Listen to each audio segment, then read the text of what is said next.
Hi, this is Mike from Minimal 3DP, and today I'm going to install an EZABL Pro on my Ender 3 V2. So this is the EZABL from TH3D. It's still available on their website. The EZABL requires some special configuration, so I'll go ahead and install this on my Ender 3 V2. And then I'll go ahead and configure the firmware. The firmware I'm using is the professional firmware for the Creality Ender 3 V2. And so I'll have to make some changes to that firmware in order for the EZABL to work. And then in a separate video, I'll go ahead and show you how to use the other popular set of firmware for the Ender 3 V2 is JARS. I'll show you how to configure that as well to work with the EZABL. So let me go ahead and get started. From a hardware perspective, the EZABL is actually fairly easy to install. I'd say it's probably easier to install hardware-wise than the BL Touch.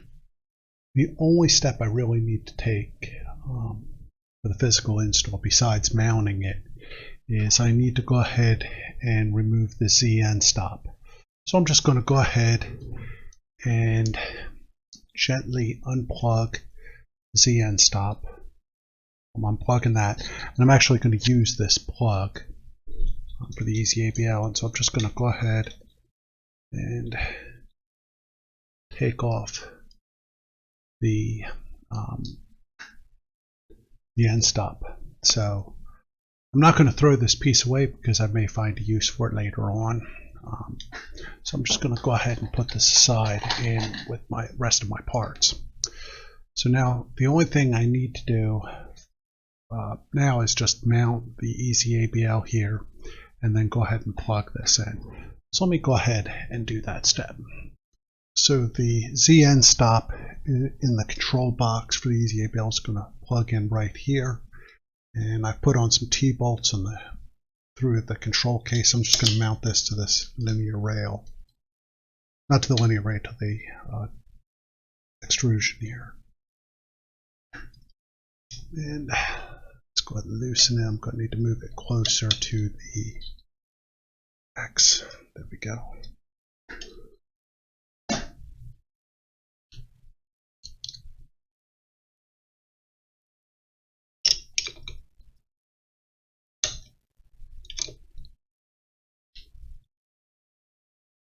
There we go. Then I'll go ahead and plug this in. Now before doing any of this wiring, of course, you want to make sure everything's totally unplugged. Okay, so the EZABL is mounted here to the side of my printer. It's secured. The ZN stop's plugged in. Now I need to go ahead and mount the actual probe.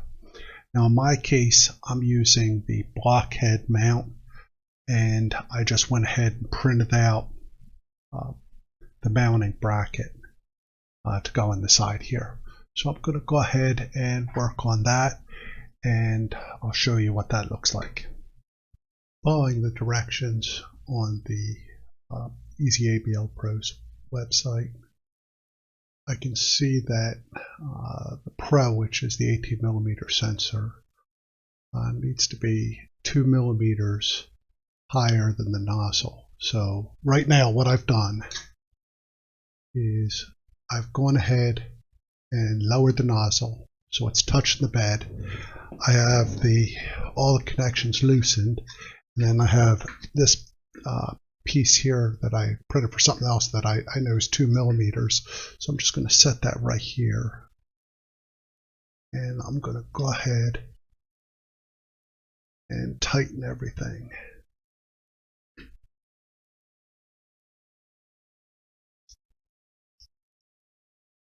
I'm just holding that in place, and oops, okay. I'm holding that in place so it's sitting at exactly 2 millimeters.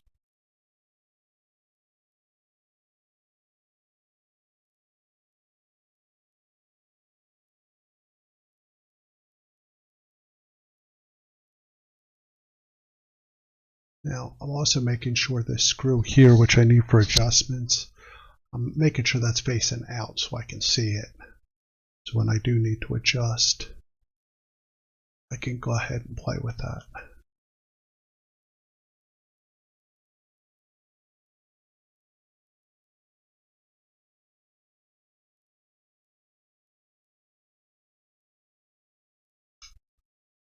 Tighten both these. I'm not tightening them too much, just enough. That's 2 millimeters. This appears to be good. Now I'm just going to take a minute to clean up this wiring and throw some zip ties on it. And I'll show you what it looks like when it's done. Okay, now I have all the wires cleaned up and I think everything's looking good. I'm going to go ahead and get the EZABL powered on and then go ahead and configure it. Now that I have the EZABL installed on the printer, I'm going to go ahead and make a copy of the, basically clone a copy of the latest Ender 3 V2 professional firmware and go ahead and make the changes on my machine. And I'll try to give all the steps I do so you can follow along if you need to make the customizations yourself. I've navigated to the professional firmware website. I'm just going to click code and then open with GitHub Desktop and then go with GitHub Desktop. So now that I have this open in GitHub Desktop, I go ahead and make sure I hit fetch origin just to make sure I have all the up-to-date code. And then I'm going to go ahead and create a branch for myself, and these are going to be my changes. So I'm going to call this Ender 3 V2 EZABL. And I'll create this branch, and then I'm going to go ahead and publish it to my repository. So now I have a brand new repo, not a brand new repo, a brand new branch for me to do my work. So my next step is to open up VS Code, and then I'm going to go ahead and go to File, Add Folder to Workspace, and I'm going to navigate over. So I've added this, and then I'm just going to take a couple look at how this is configured.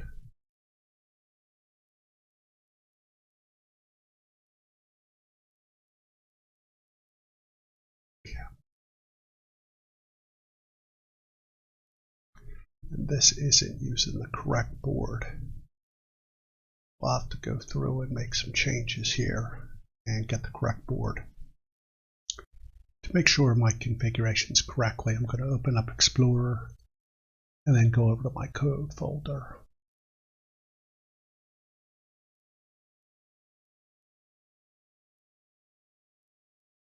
And the configuration files are right here. Now I'm just going to start off with the Ender 3 V2 422 board with manual mesh. And let's go ahead and copy these files. I'm just going to copy them all. And I'm going to go to the base directory and paste those in. And I'll replace the platform io.ini file. Okay, and then I'm going to move configuration advanced, version. I'm going to grab all those and put those in the Marlin folder. And I'm going to replace the files in the destination. So when I go back over here to VS Code and open up VS Code, I'm going to check the platform IO file.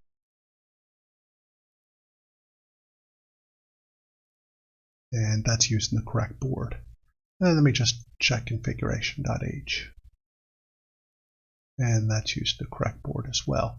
Now, to be on the safe side, what I'm going to do is, all this is saved, I'm going to open up Auto Build Marlin and show my ABM panel.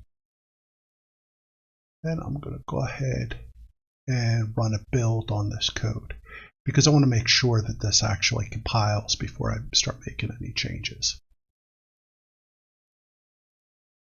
And I'll let this run and switch back once it's finished. As I can see here at the bottom of VS Code, I've compiled successfully.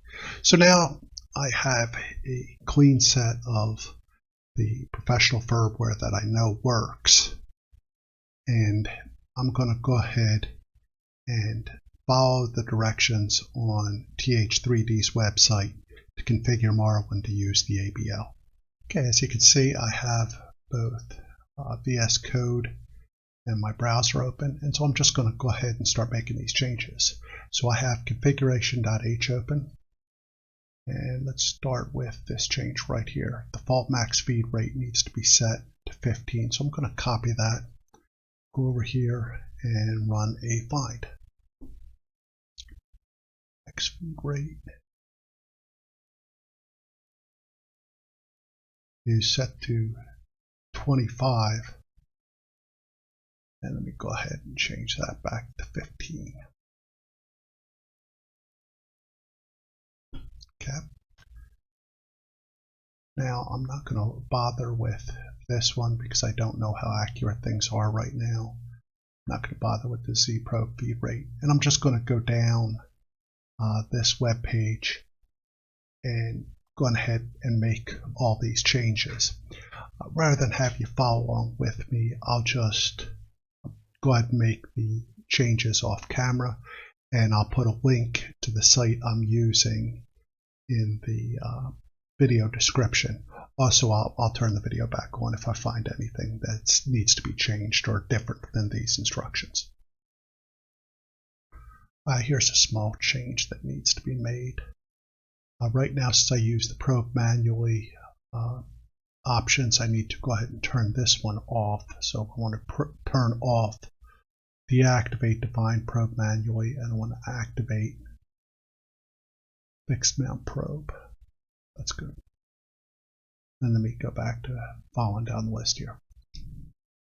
I've gone ahead and made all the changes in both configuration.h outlined on TH3D's website. So now what I'm going to do is go ahead and open up my auto build Marlin, and let me go ahead and run another build just to make sure everything's working appropriately, and I'll switch back when this is done. I've gone ahead and had an error, so we're going to make a change here based on what this option right here, baby stepping ZPro GFX overlay. Now apparently I have the right type of screen, so what I'm going to do is go ahead and deactivate this option. So that's over in configuration_advanced, and let's go ahead and paste that in.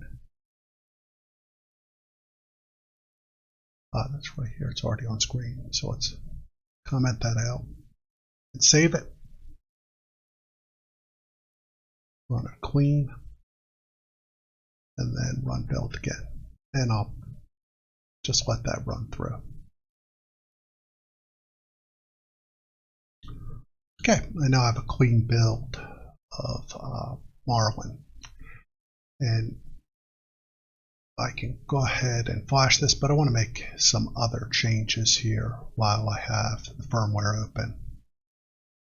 I'm going to go ahead and optimize the firmware for use with Octoprint, which I use extensively.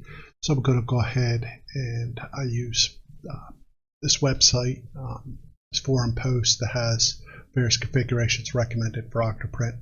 I'm going to go ahead and go through the firmware and make these changes.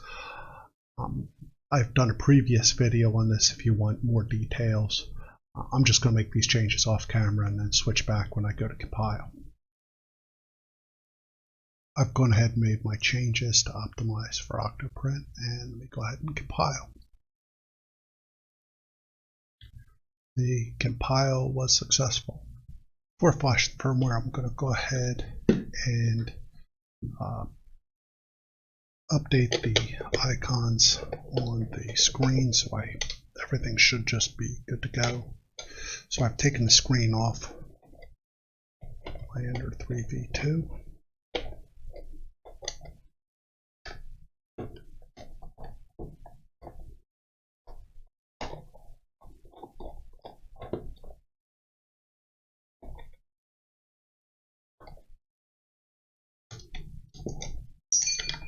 I'm just removing the back of the screen here.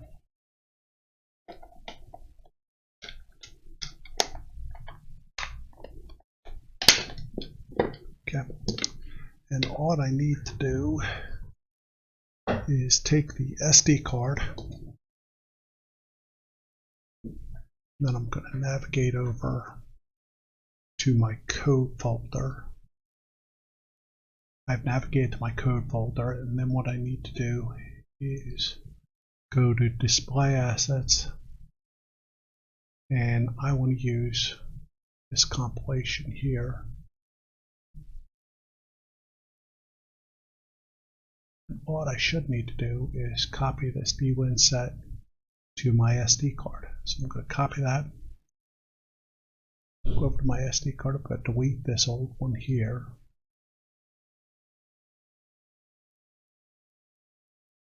And paste the new in.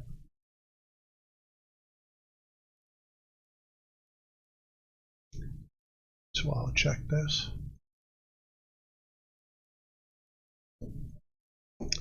And I'm going to plug this into, we'll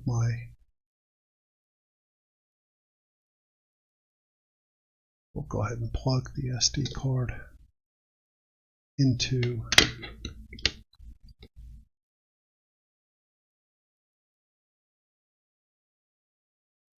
SD slot on the screen.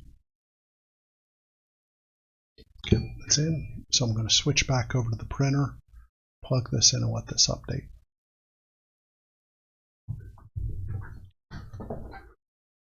Rather than put the screen all back together, I just want to make sure this works. So I'll leave the back off and just plug this in. And just set this right here. Plug the machine back in.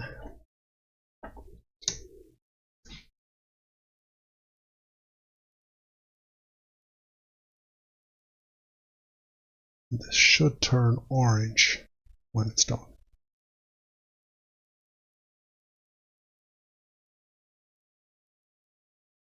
And the screen is orange, so I'm good to go.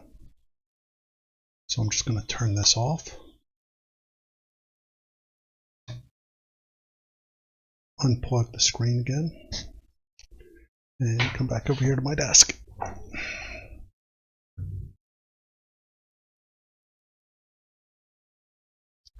So now I'll just put the back of the... First I'm going to remove the SD card because I need that. Put that aside. Let's go ahead and reinstall screen.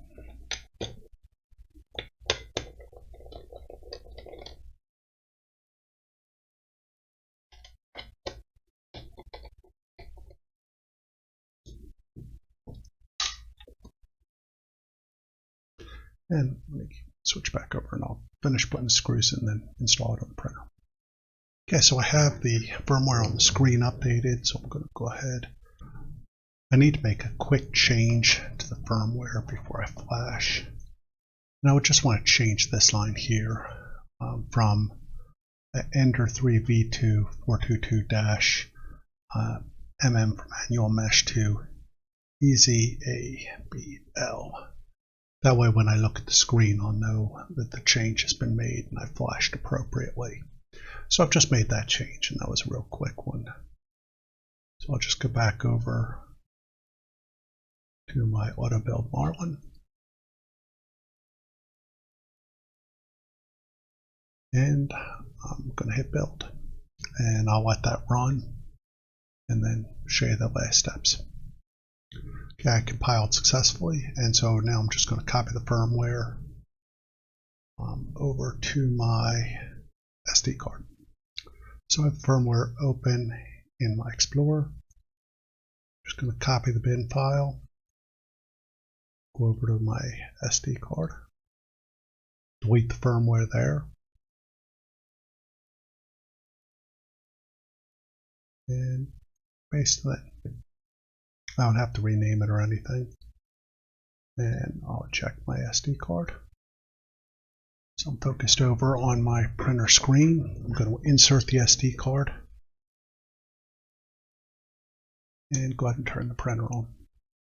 And this should take about 15 to 20 seconds.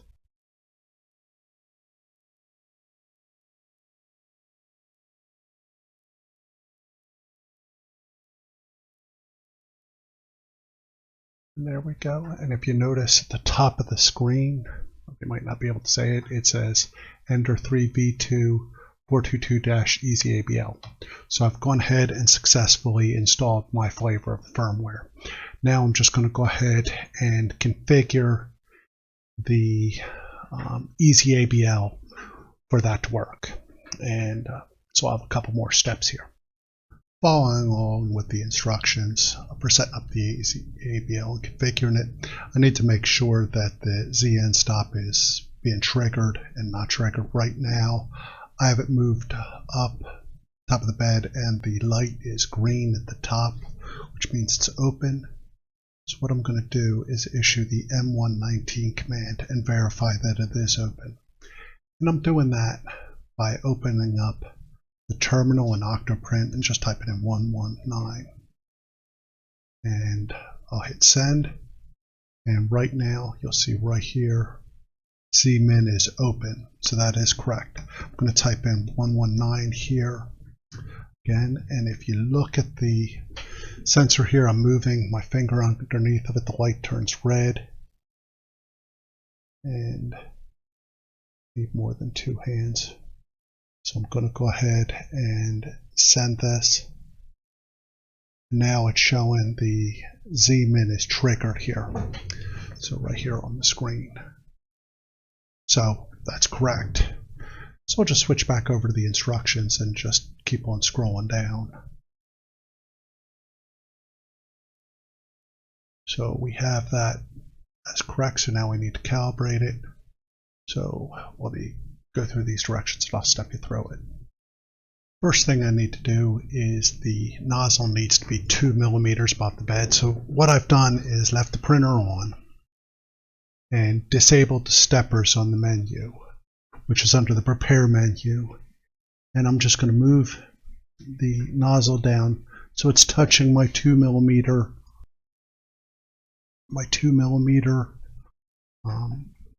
spacer. And so now the probe should be a total of 4 millimeters off the bed. So the probe is approximately 4 millimeters off the bed. Let me see if I can get a better angle. Okay, the bed, the nozzle right now again is 2 millimeters off the bed. The probe is 4 millimeters. Following along with the instructions, what I need to do is adjust the calibration screw on the side till the red light barely stays on. So I'm going to go over and start adjusting that. Right now the green light is on. Okay, so that's barely on. And that's good. So let's go on to the next step. My next step is to level the bed. So I'm going to go ahead and just switch over so we're looking directly at the printer. So what I'm going to do is I'm going to go back and go to prepare. And I'm going to go in the professional firmware, there's an option under prepare, Z Pro Blizzard. So the first thing I'm going to do is go ahead and do an auto home. Let me take my spacer off.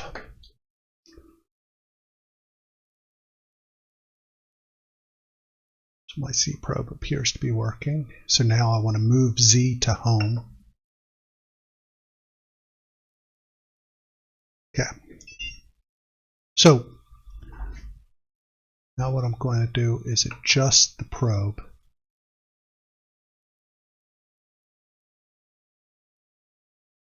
so that it is barely touching the bed. And I use a feeler gauge, and so I'm putting the feeler gauge underneath and adjusting that Z probe offset. It feels like it's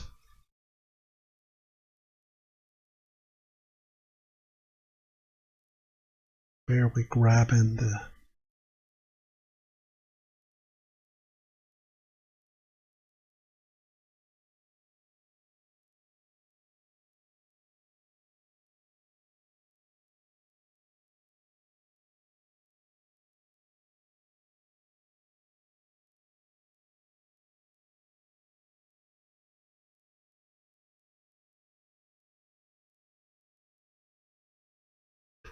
Okay, so for me, I have the offset as negative 2.03. So my settings are stored. Now let's go back and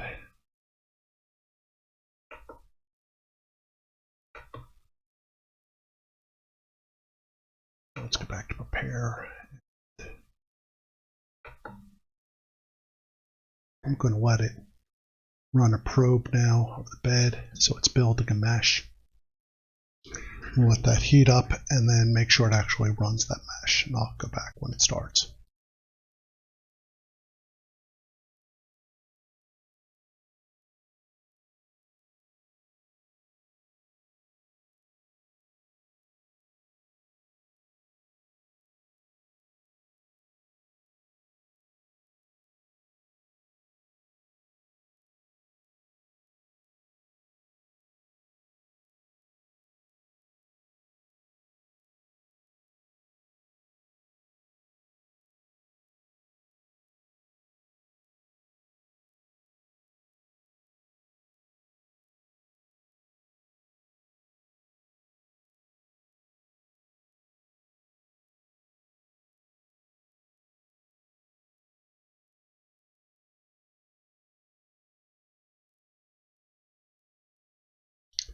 Now, once I've leveled the bed, I'm going to go ahead and start a test print, and I'll just continue that offline.